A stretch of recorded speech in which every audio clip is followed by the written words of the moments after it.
Hey everybody, how's it going? The new version 10.4 is out and well, this is new. Apparently you have to enter your birthday or birth year to play. Not sure what that is all about, but apparently we'll just go with the January 2000 since that's the default. Good enough. Why is that necessary? Not sure.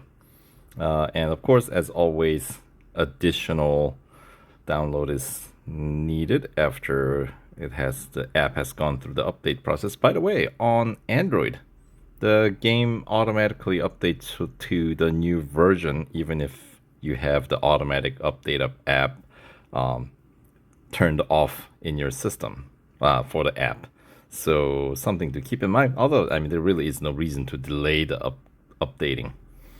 You know, since you still will have, if you have like overlapping events that you started before the previous season ended, you'll still have they will still continue on in the new version. So you're not really missing out on anything by going with the new version, which by the way is, as you can see, a Formula E update. So yes, the round 8 and yeah, main splash screen here, the victory point, right? The grand prize car for round 8 is gonna be 2021 Audi RS3, and I'm sure there is a bonus series featuring the car.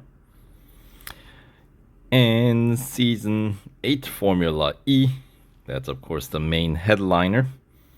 So it's gonna be, we're gonna have the first Formula E event in this version taking place at the Berlin circuit. So yeah, there will be tuning setups that you have to purchase to meet the PR requirement, and through that you win a car, right? The usual stuff. Even if you're not a biggest Formula E fan, I would say, because these motorsport special events, right? Motorsports events pay out by far the highest amount of victory points. So that would be one of the reasons why I would say it will benefit you if you are trying to make some progress in the game there. All right, and we got a couple of new cars, sort of a old new cars. The legacy homage cars, right? So we got the 2021 Lamborghini Countach LPI 800-4 and the 2022 Porsche 718 Cayman GT4 RS. So both cars will be presented in the limited series format. So you gotta purchase certain amount of upgrades to meet the PR requirement. You know the rule. You know how they run. 15 tiers, 45 trophies that you have to win. All right, so that's those are new cars. And then we're gonna have a couple of time trial competitions. One with the Season 8 Formula E car, and interestingly enough, McLaren P1 GTR. One of the best. Although nowadays they've added some newer, really incredible cars into the game that this one perhaps may not have the the new car smell anymore. But still, let's say, for the longest time, this car was possibly the most balanced. A lot of fun, great handling, so that time trial competition is going to be pretty fierce, I anticipate. And also because it's older car, I'm assuming a lot of the players have the car fully upgraded. It is a car that's definitely worth fully upgrading. Anyway, and then the 4 limited series. All right, so 2 for those 2 cars, the Porsche and Lamborghini, right? And then we're gonna get another opportunity to win Corvette Stingray C8. All right, and then 2010 Corvettes C6R GT2. So both are older. The old by older, I mean the car's been in the game for. They're not new cars. So following the sort of the trend, the new cars, Lambo and Porsche, most likely upon winning the first trophy in the limited series, it'll trigger that 3-hour instant service and instant upgrade. And then for the older cars, upon completing the first trophy, winning the first trophy, it'll trigger most likely the 24 hours of instant service and instant upgrade offer. I'm anticipating that's been the trend, so we'll see if that trend continues, and also we'll find out what the service time on these cars are gonna be, because the last new car from the previous version, the Corvette, right? It had 4 hours and 5 minutes for the service time, which was a bit of a surprise because it's, the service times on the pretty much just about every new car that we've been receiving has been 3 hours for the longest time. And then when I see a bump, I mean, back in the day, there was all over the place, right? Some cars, generally more expensive cars would, take like 5 hours for service. Not sure if that really makes that big of a difference. With so many cars in the game, when I need to service the car, I just pretty much just throw it in the service, and there's so many other cars that you can race. I feel like it's not that big of a deal. Only time it matters is when you're running through a special event to win the car, because obviously you don't want to, if you can race while the car is in normal condition as opposed to in critical condition, obviously you make your way further. And in limited series, generally if you are faced with some sort of a speed challenge like a speed snap or speed record, those tend to be a bit of a brick wall that you cannot get past without while the car is in critical condition, meaning you have to service the car.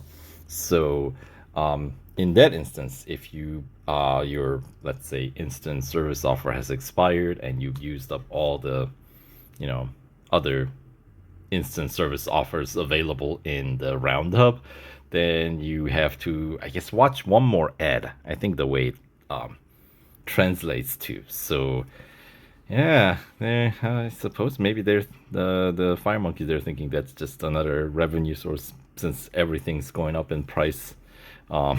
Servicing is gonna go up in price to players by having to watch one more ad. I don't know.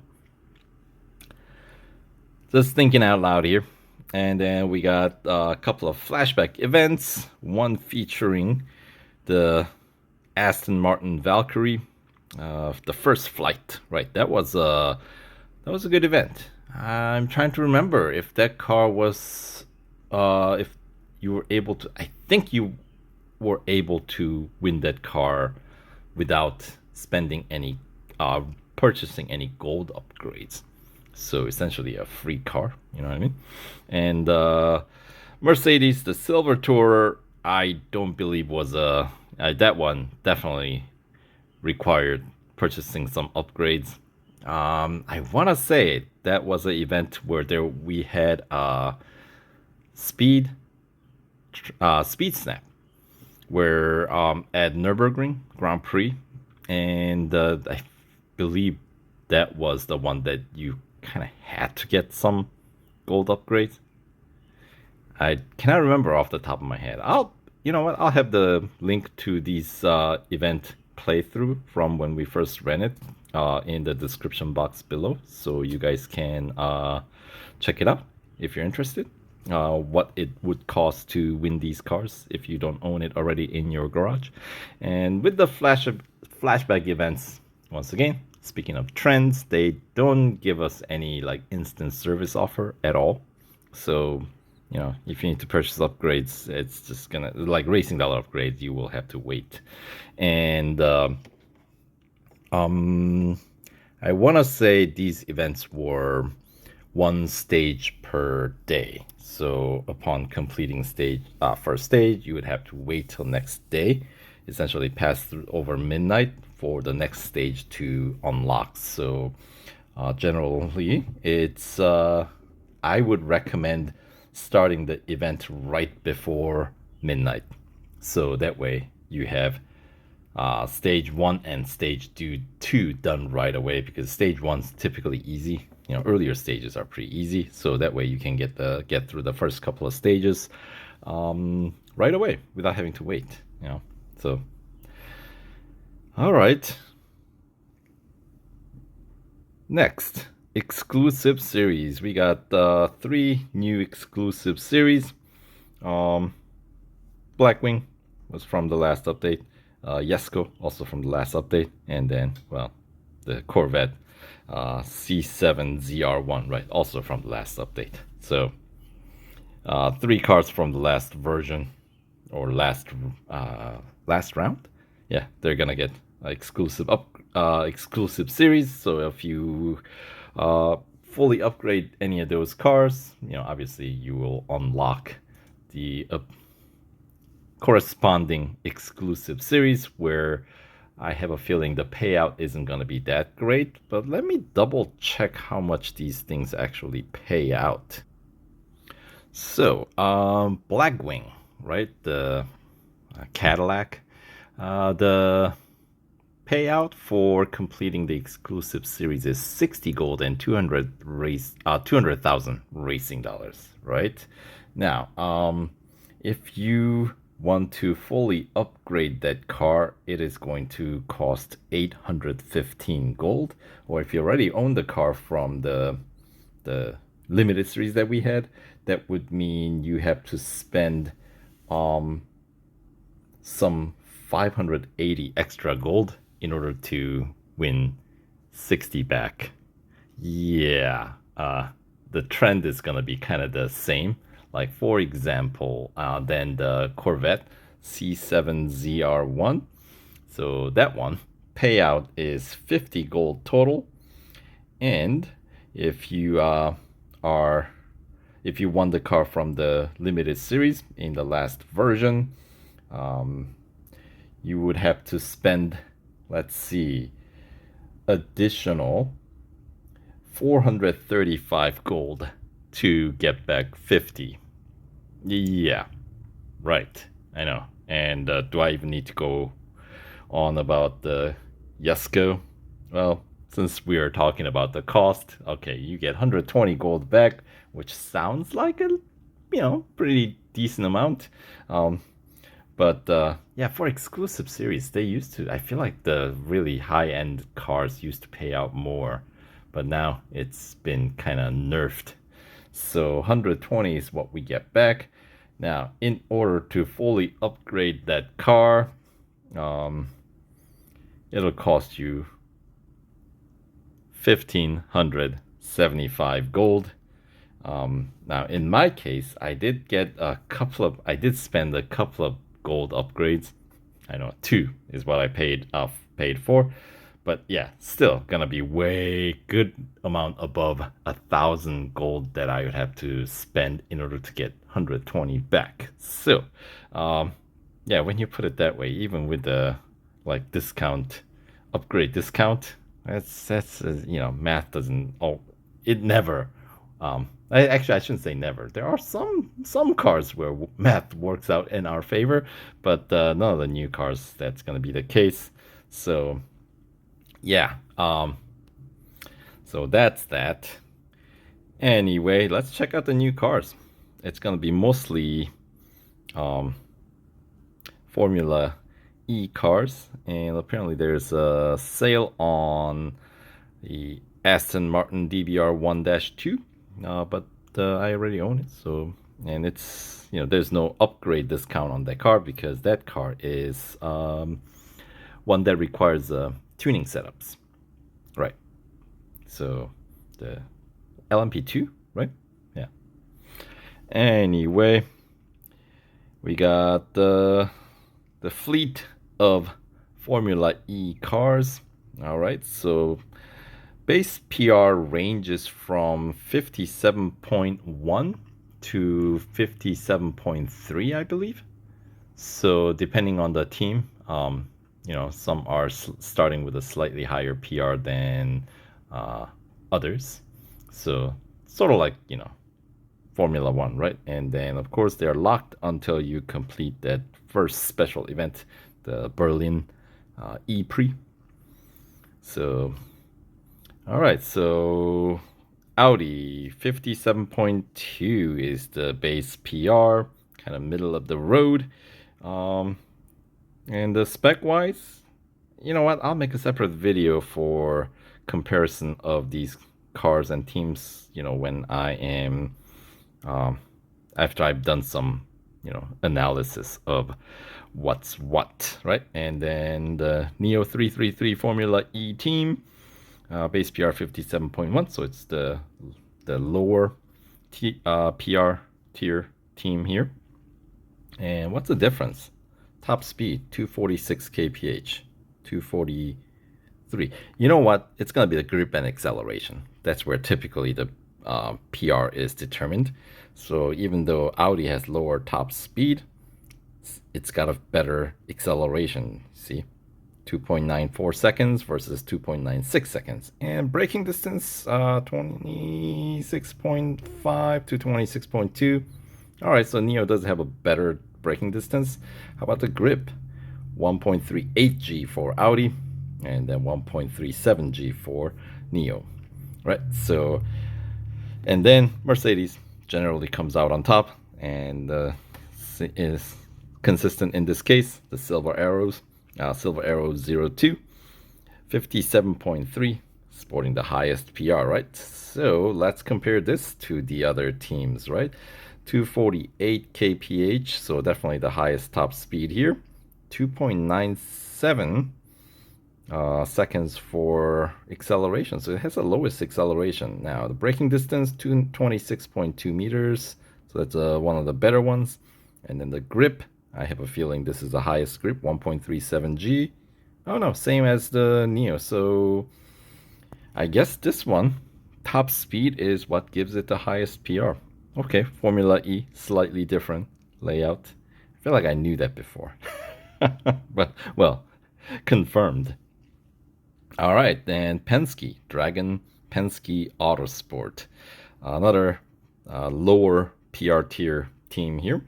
And let's compare this with the Neo, right? The two lower tier PR teams, right? 246 kph, same. 2.96 seconds for acceleration, 26.2 meters for the braking distance, and 1.37 G for the grip. So at least those two teams share the exact same spec. Now, DS Techeetah, right? Let's check out. This is the same PR as the Mercedes, so let's compare with the Mercedes. 248 kph for top speed, 2.97 G for grip, 26.2 meters for the braking distance, and 1.37 G for the grip. So they are identical. So far it seems like all the specs are more or less the same if they feature the same PR. And all right, the next one, Porsche, always kind of middle of the road. I think Porsche and Nissan, they generally are in the middle. All right, so this one we can compare it against Audi, right? 57.2, middle of the road PR, 243. Yep, top speed, 2.94 seconds for the acceleration, 26.5 meters for the braking distance, and 1.38 G for the grip. So the sort of the middle of the road, the PR 57.2 teams are the ones with the highest grip, but kind of suffer in terms of top speed. And the higher PR definitely has the faster top speed.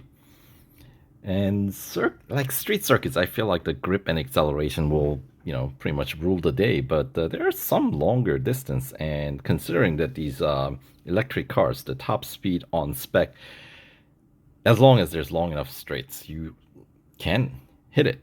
Unlike the gas-powered ones, counterparts where they're slightly off. Anyway, Rocket Venturi Mercedes doesn't quite have the top PR. It's the middle PR 57.2. So I believe it's gonna have the same spec as the Porsche, right? 243 kph, top speed, 2.94 seconds for acceleration, 26.5 meters for braking distance, and 1.38 G for braking, or the grip. All right, so this season though, Jaguar gets the top tier PR, which seems like that's new, because I feel like Jaguar's never been in the forefront with the, being on the top tier team. But well, here we are. Times have changed, so I'm just gonna assume that because it's got the highest PR, it's gonna be the same spec as the other teams with the same PR. Nissan this year is gonna come in with the lower PR, 57.1, and yeah, and Avalanche Andretti Formula E, it's a Beamer IFE 21. Mid PR 57.2, and Mahindra. All right, this generally comes in with a PR, lower PR 57.1, and that's continuing on this season. And do we have any more? I think that's it, right? That's the last. Right, and then of course the victory point, the grand prize, season 1 round 8 prize car, Audi RS 3. All right, so base PR 31.4, and this car, let's see, I want to say, where is this car featured? There's a bonus series, of course, this car's featured in, called Trek Ready Titans, and that series is going to feature this Audi, Volkswagen XL Sport, which was a few rounds earlier prize car, right? And then the Nissan 370Z Nismo Z34, and the series pays out 65 gold, and the PR requirement is 48.2. And once I get to that series, I'll have a separate overview video for that series. But that's that for this car. And then the Lamborghini, the Countach homage, right? LPI 804. And this car is a limited series car. Car itself is worth how much? 750 gold. Base PR 67.6. Maxes out at 86.1. And the series the car is featured in, the bonus series, it's called Lamborghini Love Letter. Features, as you would expect, a couple of other Lamborghinis, Hurricane R3 spec and Hurricane STO. And that series will pay out 75 gold, and the PR requirement is 84.1 to complete that. All right, and once again, once we go through the limited series, I'll have a separate overview video, a little bit more focusing on the car, right? And then the last new car, Porsche 718 Cayman GT4 RS. So this one is worth some 450 gold. Base PR 46.2, maxes out as 64. And the bonus series the car is featured in is called Modern Classics. And along with this, in that series, the competition is going to be Aston Martin Vantage 59 and the new Cadillac that we won in the last series, the CT5V Blackwing. So that series features pays out 66 gold total, and the PR requirement for 100% completion is going to be 62.1. All right, so, and then of course there's a time trial for this week. I'll pick that up later. Oh, look at that. It's time to pick up, I guess, the rewards. What did I win? This is not my main playing account, so I think I got like, yeah, pretty low. That's like 15 gold. Oh, 18 gold. Look at that. All right. Hooray. All right. So, yeah, as expected, the first special event is going to be the Formula E Berlin E-Prix. So, there's just under 41 days left in this new round 8. So yeah, so that'll do it for this update overview. What, we got the new season, right? And yeah, so season 8 now featured. That's a new season in the Formula E. And then of course in the road collection under season 1, we're gonna have those new series. There you go. Is that the Lamborghini Love Letter featuring the homage Countach, Modern Classics, and Trek Ready Titans, right? So there we go. So once again, that'll do it for this video. So on iOS, I think you have to separately download it, but it should be available by now. You see this video. So anyway, thanks for watching, and we'll catch you guys in the next video. All right, take care.